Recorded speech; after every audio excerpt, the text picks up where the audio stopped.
Tuh dia sidang senat terbuka kan. Mumun? Hadir, Bu. Hadir. Nah, Mary. Hai Mary. Kan Ibu jadinya ingat lagi kan? Iya, Nih, Ibu. juga berpikir kritisnya masih harus belajar lagi, Hani. Oke. Ya, silakan dibuka. Bismillahirrahmanirrahim. Assalamualaikum warahmatullahi wabarakatuh. Alhamdulillah syukurillah ma ba'du wassalatu wassalamu ala Rasulillah wa ala alihi wasahbihi wa mawalah. Rabbi shrah li sadri wa yassir li amri wa hlul 'uqdatam min lisani yafqahu qawli. Ya, perkenalkan saya Abdurrahman Novel Firdaus, mahasiswa Tadris Fisika angkatan 2017. Izinkan saya untuk mempresentasikan hasil penelitian saya yang berjudul pengembangan alat peraga densimeter berbasis microcontroller Arduino untuk meningkatkan keterampilan proses sains peserta didik pada materi prinsip Archimedes. Langsung saja kepada bab 1 yaitu pendahuluan. Ya, penelitian ini dilatar belakangi ya, sebagaimana yang kita ketahui bahwa fisika belum di share screen. Oh, belum. Ya. Perasaan tadi baru record ya, Bu. Maaf, Bu. Aduh.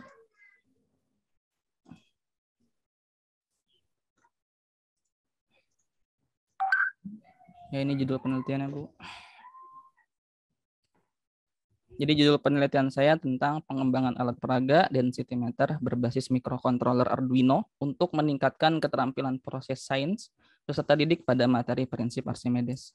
Ya, diawali dalam bab 1 pendahuluan. Ya, penelitian ini dilatar belakangi ya, sebagaimana yang kita ketahui bahwa fisika adalah ilmu sains yang paling dasar ya, cabang ilmu sains yang paling dasar yang mempelajari tentang struktur dan perilaku sebuah materi. Yang dengan itu tentu pembelajaran fisika sangat membutuhkan media pembelajaran agar kemudian guru dapat menyampaikan apa yang dipelajari kepada peserta didik itu dengan utuh gitu, dan siswa pun atau peserta didik dapat menerimanya secara nyata karena bisa diobservasi dengan panca indera yang dimiliki. Dengan itu pembelajaran yang dilakukan bisa lebih bermakna ya bagi siswa atau bagi peserta didik dan juga lebih berkualitas. Dan salah satu bentuk dari media pembelajaran adalah alat peraga. Dan juga alat peraga dapat dikembangkan secara inovatif dan kreatif sesuai dengan tujuan pembelajaran yang didukung dengan kemajuan iptek ya atau ilmu pengetahuan teknologi pada hari ini. Ya, yang salah satunya adalah adanya perangkat mikrokontroler berupa Arduino. Ya, dan juga ada sebuah komponen yang ini sangat erat kaitannya dengan alat peraga yang digunakan dalam pembelajaran fisika, yaitu kaitan alat peraga yang dalam belajar fisika itu erat kaitannya dengan pengukuran gitu, Bu.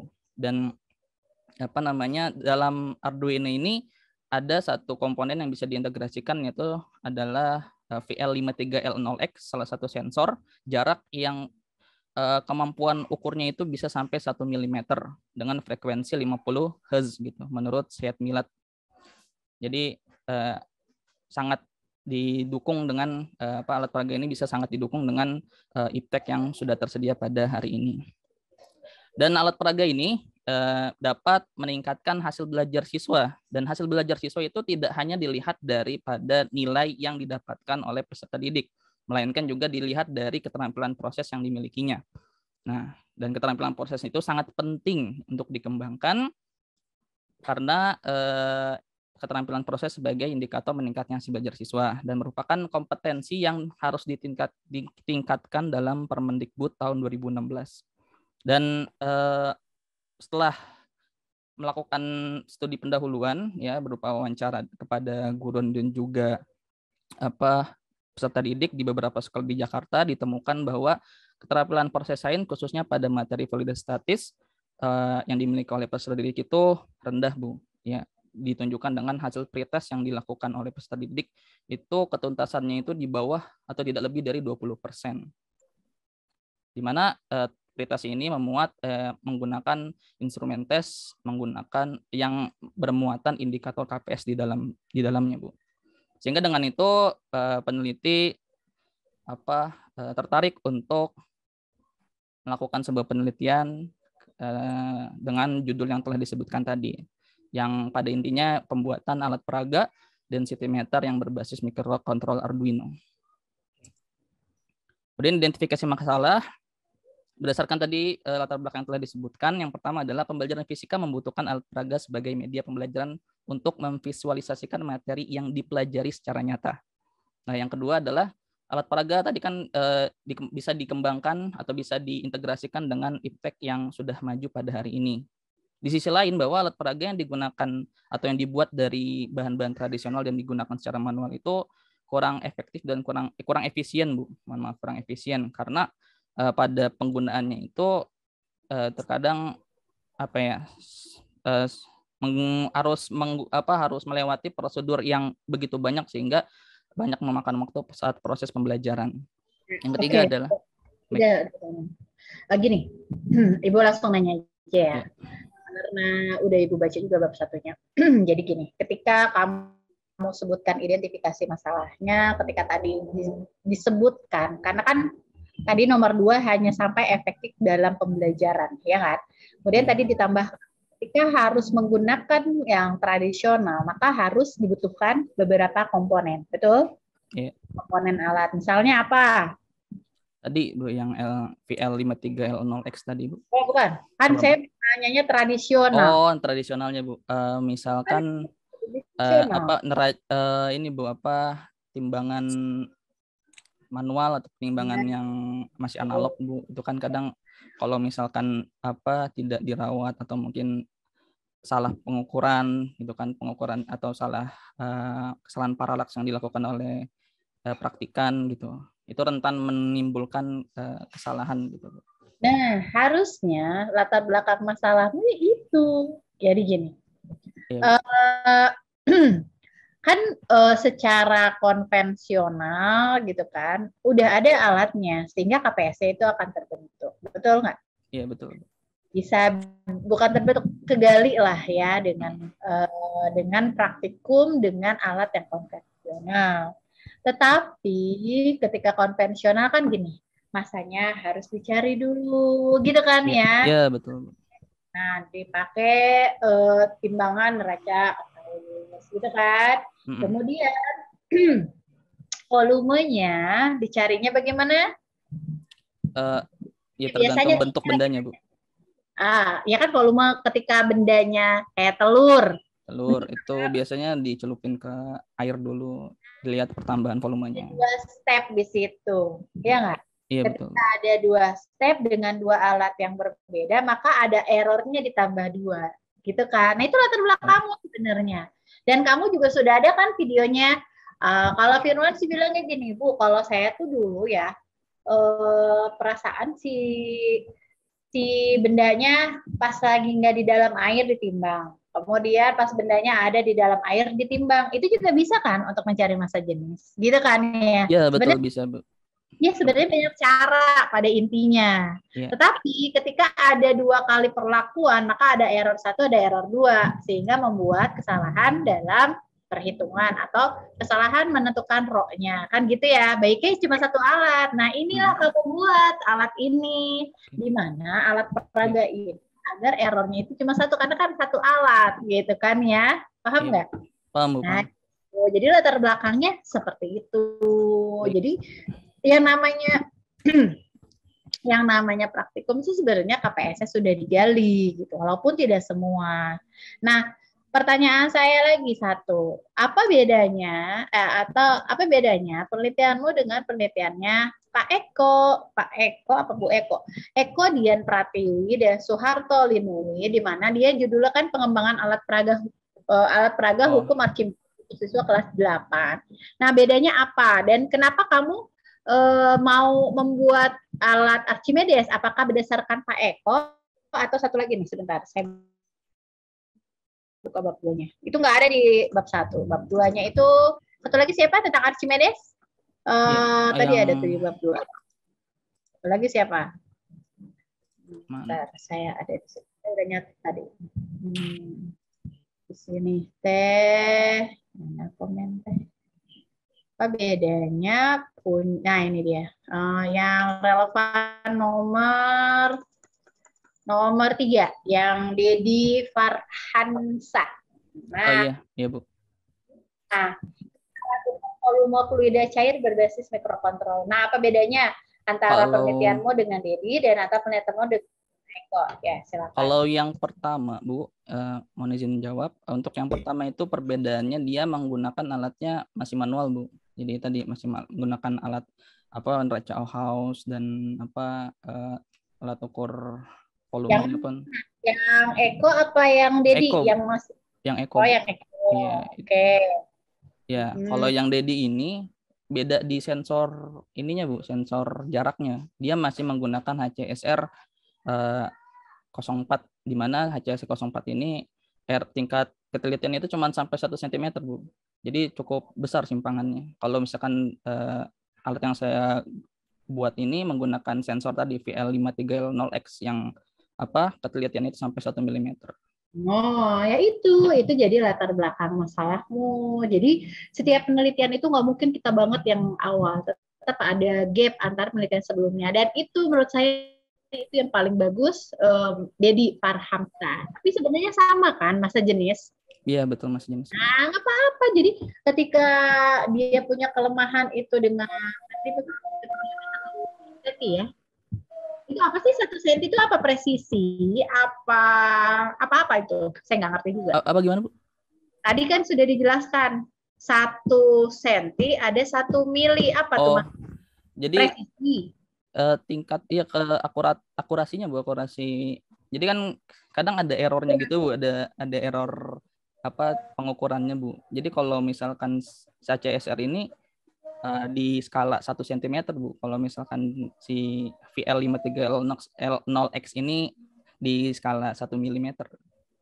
Enggak, Ibu yang belum logikanya gini, kan sama-sama microcontroller. Ya. Dan tipenya beda. Maksud saya yang membuat dia lemah itu kan tadi 1 cm. Nggak tahu tuh sentimeternya apa. Maksud saya gini, kan kalau kita kan banyak pengukuran itu kan akurasi, presisi gitu ya, sensitivitas gitu kan ya, rentang, jangkauan kayak gitulah ya, yang namanya alat ukur itu kan ada sensitivitasnya, ada errornya. Nah, maksudnya yang dijelaskan Noval itu apanya gitu? Errornya, Bu. Error. Oke, Iya. nah itu yang jadi jelas sebentar. Error itu kan, sebentar, saya rada-rada buka, mumpung saya lagi buka. Jadi biar penelitiannya bagus gitu. Apakah ranknya itu kan ada scope, ada intercept, itu kan karakteristik statis dari instrumen ya, kelinearannya, kayak gitu kan ya. Nah, berarti itu error ya. Iya. Namanya error ya. Apa histerisis, apa resolusi, apa akurasi, itu pertanyaannya. Contohnya kayak gimana sih? Ada di bab 2-nya kayak gimana? Coba lihat saya. Bab 2-nya yang tentang Arduino-nya. Yang mana? Yang modul HX711? Kalau X711 itu buat timbangan, Bu, massa. Sensor massa, sensor berat. Apa yang membedakannya tadi? Oh, Arduino-nya ya, yang ATmega 328. Betul? Bukan, Bu, yang VL5310X yang nomor 4. Yang nomor berapa? Oh, nomor 4. Ayo baca dulu. VL. Iya. Sensor jarak yang menggunakan media sinar laser berdaya rendah yang telah terintegrasi dengan internal controller. Iya. Ini mohon maaf, Bu, saya ada dapat jurnal perbandingan, kebetulan dapat perbandingan masing-masing komponen tadi. Jadi nggak saya cantumkan di bab 2 ini, baru nggak kepikiran. Ya, perbandingan HCSR sama VL5310X tadi. Gitu. Ini, Bu. Pada densitimeter, sensor ini digunakan untuk mengukur perubahan tinggi zat cair. Kan sensor itu, ini kan berdasarkan perubahan ketinggian ya. Betul ya? Ya, betul. Nah, ketika tingginya sekian, maka si sensor itu apa nih? Bilangnya ketinggiannya tidak, misalkan gini. Sebenarnya di Glassbaker itu 10. Tetapi si Arduino itu tidak menyebutkan 10, tapi 8 misalkan. Apakah seperti itu maksudnya? Gimana tuh? Saya nggak kebayang lo maksudnya. Hanya jarak Nggak kelihatan. apanya? Ini ada, saya pegang glass beaker nih, Bu. Oh, mana? Ini, Bu. Bentar, saya ganti dulu untuk speakernya. Oke. Mana? Itu gas beaker. Oke, glass ya. beaker. Sip. Kalau misalkan dia Ah. kosong, ini kan untuk pengukuran zat cair, jadi saya bisa mengukur zat cair dan zat padat ya, Bu, masa Ya. jenisnya. Kalau untuk zat cair ketika kosong, hasil ukurnya itu 0, Bu. 0, volumenya 0 gitu. Kalau Terus? misalkan seiring dengan pertambahan ketinggian Berarti airnya, benda dimasukin atau misalkan airnya dimasukin ke glass beaker, maka terukur berapa ketinggiannya itu. Perubahan ketinggian, ya. Jadi nanti dikalikan dengan luas penampang dari glass beakernya, Bu. Jadi didapatkan perubahan volumenya. Gitu ya. Iya.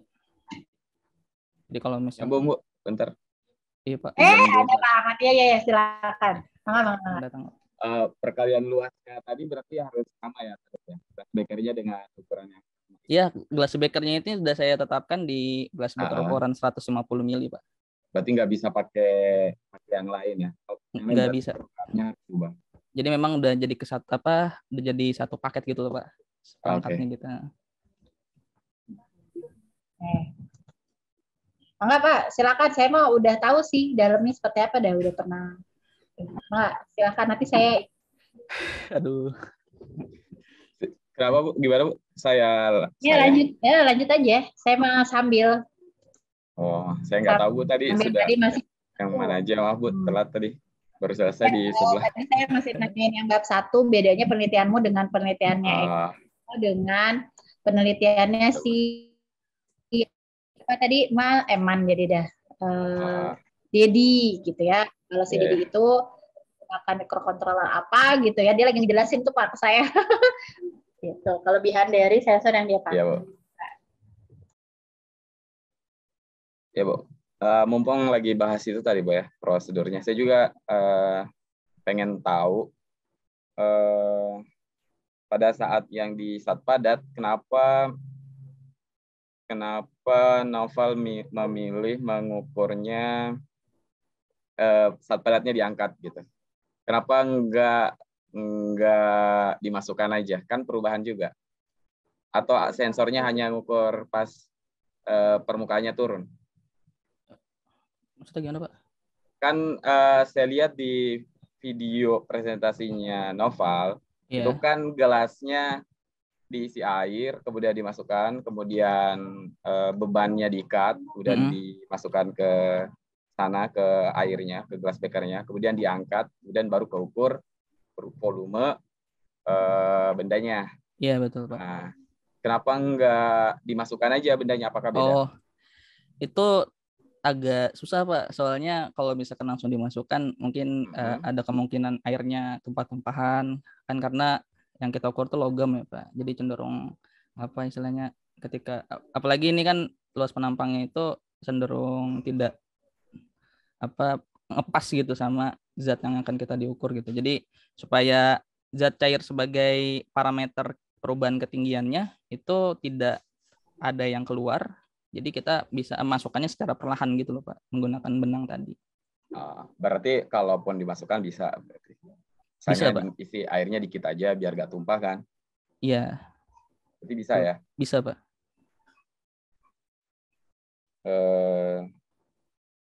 Saya nih buat nanya apa ya? Lagi ya, oke. Berarti itu kan penjelasannya. Nah, ya, kalau nggak salah kan kemarin masukan Ibu adalah bagaimana itu kan alatnya cuma satu ya? Iya, Bu, satu. Berarti kan di kelas gantian ya, per kelompok ya? Nah, iya. Bener kan? Nah, ya, per kelompok kan kamu mau lihat nih KPS-nya bagaimana gitu ya. Hasilnya saya udah juga sih. Memang kemarin juga yang diganti lumayan banyak ya. Bentar, saya tadi di lampiran ya? Apa di bab di lampiran ya? Apanya, Bu? LKS-nya. Oh, LKPD-nya ya di lampiran. Di lampiran. Ini saya buka, tadi ya, saya Bu. juga udah lihat. Oke, silakan ya dibuka. Oke, itu stop. Share dulu, oke. Ini apa, share screen aja ya. Oke. Ini Bu. Nah, ini yang apa? Kan kalau nggak salah itu kemarin kan yang belum itu KPS-nya ya. Oke, yang ini ya. Oh, Ini KPS-nya saya dicatat di note-nya, Bu. ya, ya, ya, ya. Jadi udah semua ya. Ada berapa? Satu berhipotesis. Saya membatasi ada 7 apa indikator KPS dari 11 menurut Nuryanti Rustaman, Bu. Oke, ada 7 ya. Tapi di bab 4 itu ketika efektivitas ya. Ketika kamu efektivitas tuh kamu bahas tentang apa namanya? KPS-nya. Dibahas nggak sih? Dibahas. Hanya n-gennya saja ya. Aduh, betul nggak sih? Hanya n-gennya, saya lupa nih. Takutnya yang punyanya tadi. Saya cantumkan Bu data KPS ya, observasi penilaian observasi KPS di penilaian apa ada di evaluasi sumatif, evaluasi formatif juga ada Bu. Ada emang ya? Ada,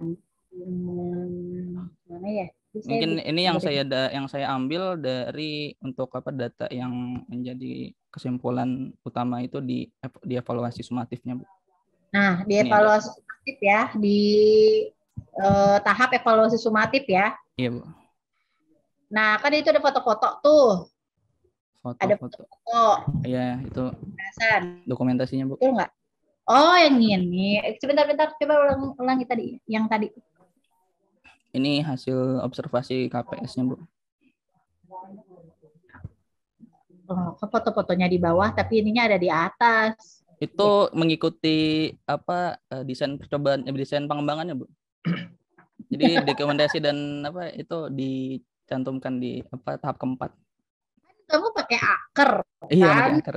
Pakai akar, terus di akar itu kan stepnya banyak. Nah, setelah awan-cuan, kemudian uji skala kecil, ya, benar nggak sih? Kalau akar itu kan ada di prototyping stage. Nah, salah satu tahap prototyping stage itu ada evaluasi formatif. Dan evaluasi formatif ini saya ambil menurut Martin Tesmer, Bu, yang itu apa terdiri dari apa expert review, terus one-to-one evaluation, small group evaluation, dan field test. Terus gimana tuh sampai skornya mengamati 117? Itu skor keseluruhan. Iya, betul. Ini skor keseluruhan yang di apa jumlah dari terus apa respondennya juga, Bu. Tapi rubrikmu nggak ada kayaknya di lampiran ya? Rubrik ada, Bu, semua, Bu. Oh, sudah ada. Untuk menilai sudah ada. Udah ada, Bu. Oke, sebelah mana tuh? Ini di saya bab 4 nih, saya bukan. Saya dari pagi jadi hang kayaknya nggak di lampiran. Ada, Bu. Rubrik penilaiannya ini. Nah, ini buku panduan ntar, Bu. Ini, Bu, nih. Skor total di per 54, Bu. Berat kan? Laptop saya juga berat. Oh, iya. Oke, keren. Dulu waktu Ibu itu belum ada ya? Iya, belum dibuat. Oke. Sudah makin bagus ya. Jadi masukan Ibu itu, makanya saya bilang, saya mah nggak usah baca, cuma mau tahu latar belakang masalahnya, kemudian apa yang berubah. Jadi masukan-masukan saya tuh Pak Mas Suryadi sudah bagus. Jadi sehingga dulu KPS-nya nggak terlalu jelas, sekarang alhamdulillah terlalu jelas. Oke, mangga Pak Suryadi. Oh, yang Cimeringnya belum ya? Nggak Pak Mandiri. Ya, Bu, pakai ingat segala, Bu. Yang tadi, Bu, yang kan 7 tuh indikator KPS-nya. Ada nggak ditulis kenapa memilih 7 itu? Kalau nggak salah baca ada ditulis sih kalau dianggap sesuai dengan alat 7 indikator ini. Tapi nggak dijelasin kenapa sesuai gitu yang 7 itu. Ada nggak? Iya, Pak. Kenapa cuma 7 itu yang sesuai gitu? Ada penjelasannya nggak? Misalkan Pak, terkait dengan apa pembelajaran ya Pak ya. Kan kita kalau misalkan di pembelajaran juga dibatasi dengan waktu. Jadi kalau misalkan terlalu banyak tahapan yang harus dilakukan atau dilalui oleh peserta didik itu dikhawatirkan akan itu tidak efisien pembelajarannya Pak. Dan di buku Nuryani Rustaman pun disebutkan bahwa pembelajaran atau KPS ini tidak perlu dilatih atau boleh dilatih hanya sebagiannya saja Pak. Menyesuaikan dengan kebutuhan yang ingin diterapkan. Berarti tadi alasannya karena keterbatasan waktu pembelajaran, ya, bukan karena keterbatasan alatnya. Iya Pak, misalkan seperti indikator mengelompokkan kan Pak. Jadi kalau misalkan kita bisa mengelompokkan jenis zat cair, zat padat, atau mungkin misalkan tadi yang mengambang, yang tenggelam atau mengapung gitu Pak. Cuman saya tidak cantumkan di situ. Saya baca di mana ya? Kalau nggak salah tulisannya itu bilangnya 7 itu cocok dengan alat peraganya. Iya Pak, cocok Pak. Ada kan? Di batasan masalah kalau tidak salah Pak. Saya agak lupa baca di mana ya. Oh, karena alat peraganya ini katanya cuma cocok ke 7 ini. Tapi tadi barusan dijelaskannya cocoknya ke pembelajarannya. Jadi atau pembelajaran dengan alatnya atau gimana? Iya Pak. Jadi saya pilih yang paling cocok ya, dan kemudian saya desain gitu tahapan praktikumnya Pak. Yang paling cocok dengan alatnya. Kemudian saran saya itu ada lanjutan kalimatnya. Kenapa misalnya KPS yang pertama ini cocok sama alatnya gitu. Yang KPS yang kedua ini cocok. Sampai ke 7 itu ada penjelasan logisnya yang menjelaskan bahwa memang itu cocok gitu. Itu yang nggak saya dapat pas baca. Kayak nanggung gitu. Cuman bilang cocok. Cocoknya kenapa? Nggak tahu. Kalau nggak salah belum ada itu sih. Atau saya yang kelewat kalau ada gitu ya. Ya Pak. Mungkin ya di samping tadi saya melihat dari penjelasan yang saya baca di buku Nuryani Rustaman tadi bahwa memang indikator KPS boleh untuk diambil sekian atau tidak semua sebagian gitu untuk dilatih indikator itu. Jadi saya pilih pun beberapa saja. Ya.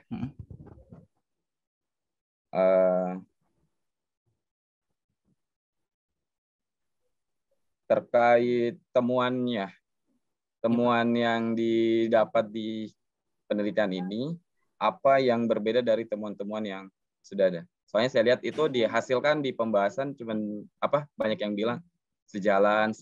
Kalau begitu ada nggak yang ditemukan oleh Naufal tapi belum ditemukan sama temuannya ya, bukan latar belakang temuannya. Iya Pak.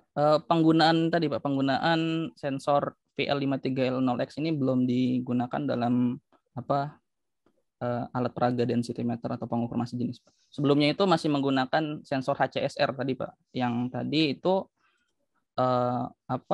tingkat errornya itu cukup tinggi Pak. Distance-nya itu antara 2 sampai 400 cm Pak. Berarti itu ya temuannya yang berbeda dari yang sudah ditemukan oleh orang-orang lain ya. Kalau misalkan HCSR ini Pak, saya dapat resolusinya itu sampai 1 mm. Ini di jurnal. Nah ini. Oke. Baik. Berarti lebih teliti ya. Coba data yang ini deh, data yang apa tadi ya? Yang di tabel error di situ ada 2 kan ya, ada yang perhitungan sama menggunakan. Nah, coba ditampilkan lagi. Oke, bentar, di bab 4. Bentar. Ya Pak, ini maksudnya saya ingin membandingkan hasil pengukuran dari hasil pengukuran dengan perhitungan. Ya maksud perhitungan itu kita cari dulu misalkan besi gitu kan, besi itu volumenya berapa, silinder besi volumenya berapa pakai jangka sorong, pakai jangka sorong. Oh, pakai jangka sorong. Ya, dan juga ditimbang menggunakan pancar digital. Itu kan secara teori massa jenis M per V didapatkan dari pengukuran tadi. Kemudian dihitung massa jenisnya. Kemudian itu dibandingkan dengan pengukuran menggunakan densimeter yang kita lakukan itu hanya dengan menyelupkan massa jenis dan menaruh di atas neraca digital tadi, langsung didapatkan nilainya di layar LCD. Iya. Errornya itu Kesalahan relatifnya itu. Kesalahan relatifnya gimana? Kalau berdasarkan perhitungan tadi, jadi kan saya dilihat dari kesalahan berdasarkan perhitungan juga berdasarkan literatur yang saya dapatkan ya, Pak. Nilai massa jenisnya.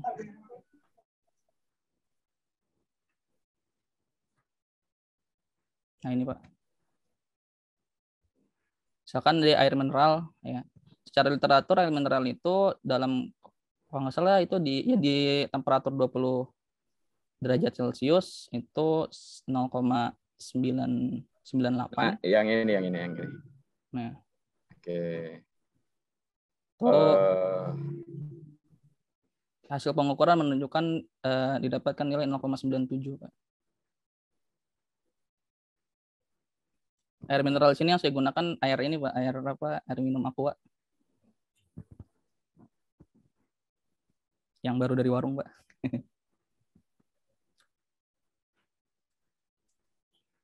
Yang 0,998. Iya. Harusnya punya alat khusus yang memang massa jenis ya Pak Ahmad ya. Iya. Kalau itu mahal banget Bu. Saya udah nyari di Tokopedia harga 7 juta. Oh. Ada density meter ada Bu. Itu biasanya dipakai buat farmasi Bu. Oh gitu. Iya. Enggak maksud yang lanjut Bu. Ya, maksudnya kalau itu kan tetap menggunakan 2 alat ya. Dari 2 alat itu kan, nah ya, itu betul. Density 135.000 kalau nggak salah. Maksudnya, ini hidrometer Bu. Ya nggak apa-apa kan, tetap aja masih jenis sebenarnya. Sebenarnya kalau menurut saya pikir kamu pakai itu gitu. Kalau ditimbang lagi, kemudian volumenya diukur pakai jangka sorong, ya 2 alat lagi ada errornya ada 2, ya pastinya akan beda. Gitu. Kan kalau pakai alatnya cuma 1, errornya kan cuma 1 gitu kan, hanya alat itu aja gitu maksudnya, paham nggak Bro? Iya Bu, paham. Makanya kan saya bilang latar belakang masalahmu ya seperti itu, yang konvensional dengan kan sebenarnya nggak perlu pakai alat yang mahal, dengan alat yang ada juga bisa, tetapi kan errornya yang tinggi atau akurasinya itu terlalu jauh gitu kan ya, dari mana nilai yang sebenarnya dengan nilai yang diukur kan gitu ya. Iya Bu. Nah, tadi saya nggak mikirin deh. Saya pikir kamu punya, karena saya pikir anak pasti udah punya deh, orang harganya murah. Karena kan penelitian 2021 saya tentang Archimedes ya. Ada kan tentang alat itu udah murah kali gitu. Makanya saya bilang kamu dibandinginnya errornya nanti sama alat yang aslinya. Kamu kan buat nih, kamu kan sedang membuat tetapi dengan teknologi yang sekarang gitu kan, dengan teknologi ini di mana errornya dipastikan akan lebih kecil sebenarnya. Kalau menurut saya ya. Tapi kalau kamu dihitung kemudian ditimbang ya sama aja, pasti errornya bakal gede. Karena kan dua alat punya error masing-masing yang dijumlahkan. Gitu. Ya Eman jadi Noval. Paham ya? Iya Bu, paham. Gitu. Mungkin disaran aja nanti. Ini kan namanya alat peraga ya, namanya alat peraga membantu dalam proses pembelajaran. Kayak yang punya Pelida Statis itu yang punyanya siapa? Yang mahasiswa bimbingan saya teh siapa namanya Pak? Kak Erna bukan sih? Kan nih. Dan yang 5 in 1 yang Pelida Statis yang semuanya tuh ketika prinsip Archimedes. Nah, itu kamu jadi ininya kok ada pernah saya rujuk juga Bu itu. Jadi iya, dirujuk. Ya. Nah, itu kan banyak satu alat. Nah, kan cuma alat peraga tok gitu. Alat peraga yang semuanya dipakai tuh gitu kan ya, nggak perlu cari error, orang dia cuma alat peraga doang. Nah ini kan kamu buat yang udah kerennya lah, kalau kata kita mah keren gitu. Nah, bukan Widya, bukan Widya ini Bu. Bukan Widya, satu lagi yang oh iya, Pelida Statis itu. Kalau ini dia masih masih manual, dia bikin tapi masih manual. Ya itu alat peraga. Oke. Tema Pak Adi ya. Oke, lanjutkan. Ya itu tadi keterbatasannya apa aja yang ditemuin? Mungkin salah satunya tadi ya pembandingnya mungkin. Mungkin ada lagi yang lain bisa dicerita sama Noval. Keterbatasan dari alat ini pertama ukuran zat yang diukur itu terbatas dengan ukuran ini ya Pak, ukuran si glass beaker-nya gitu.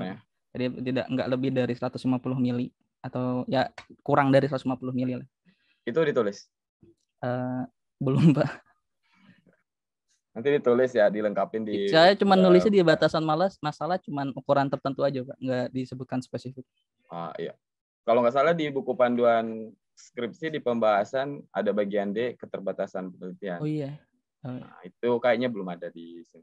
Nanti ditambahin termasuk tadi yang saran Bopat. Baik, Pak. Tentang alat pembandingnya itu dimasukkan sana aja. Biar nanti yang mau lanjutin gampang gitu untuk dilanjutkan.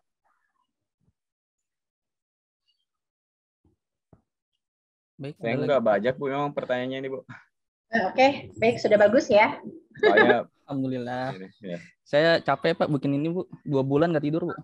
Oh. Apalagi setelah saya memberikan masukan lebih-lebih nggak bisa tidur dia kayaknya. Aduh, iya Pak. Oke, baik. Mungkin pusingnya di codingnya Bu. Iya. Saya nggak tahu juga sih ya caranya gimana ya Pak Ahmad ya. Iya Bu. Ya, kamu udah buat sendiri pun sudah bagus kok sebenarnya. Oke, silakan ditutup, Noval. Alhamdulillah. Baik, terima kasih atas pengujiannya dari Ibu Fatih Alatas dan juga Bapak Ahmad Suryadi.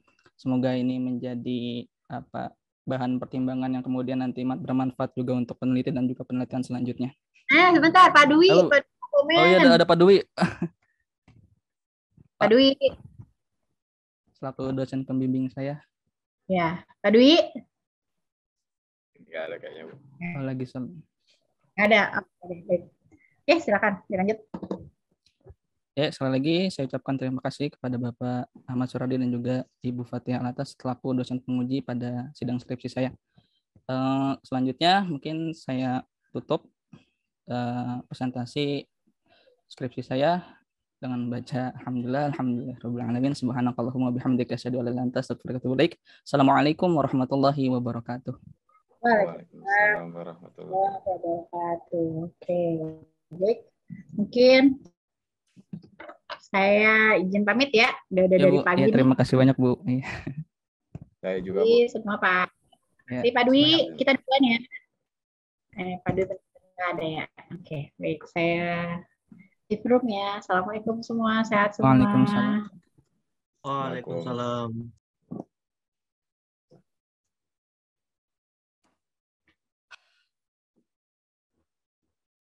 Alhamdulillah. Kelas Bang, kelas Bang.